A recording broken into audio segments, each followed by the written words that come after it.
Our next guest is Sandy Hume. Sandy Hume is a Colorado native, born and raised in Boulder, a graduate of Boulder High School, and he holds 2 degrees from the University of Colorado. Sandy is a former state senator and county commissioner, and his father, Ralph Hume, worked at the Boulderado from 1936 to 1961. Sandy, you were a little boy when your dad was the manager of the Boulderado in the 40s and 50s. Will you please tell us a little about your recollections?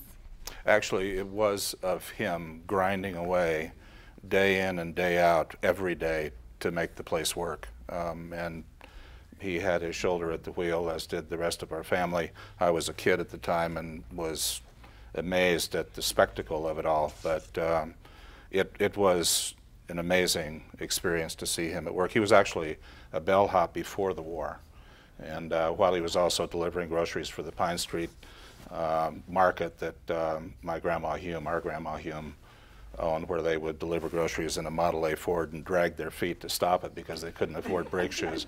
That's a whole other story. But my dad was the protein man. He was just a good American, making the economy work, and I think serving well the purposes of the hotel and the hotel industry. He moved in at the end of his tenure here to lease and manage the MacArthur Beach Hotel in Venice, Florida, owned by none other than the redoubtable John D. and Catherine D. MacArthur, and actually met with John D. MacArthur.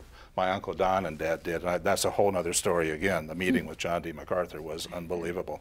Very atypical of, I'm sure, meeting with the current owners, who are comatose and civil in every way and pillars of the community. John D. MacArthur was something else. My most profound memory of the hotel was the stained glass canopy, which I was told was constructed of cathedral glass from Europe, and it was the most emergent, radiant, and impossibly beautiful artifact that I saw in childhood. It was stunning in every way.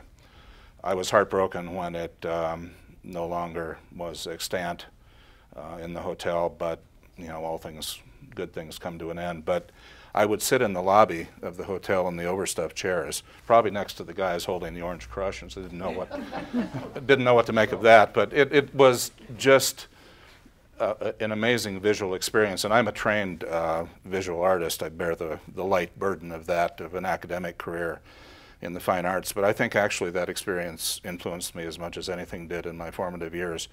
And I wish for its return. I think everybody has made their best effort in the meantime in restoration of the glory of that canopy, but the original one was just unbelievable. From the few photos that we have, I can see that it appeared to be a lighter in color, and so I imagine it allowed the natural light to shine through a little more. It held every color in heaven. Nice, wow. It was everything. It rivaled Chartres in France and Westminster Abbey and any stained glass window I ever saw. Wow. Well, you're so fortunate. It was that profound. I wish there was somebody else actually that remembers it the way I do, because I've had a hard time confirming this, and I don't think it was hyperbole on my part to think back somehow that I had. I'm not suggesting I had some sort of privileged insight here at all. It was just that way. That's the way it was.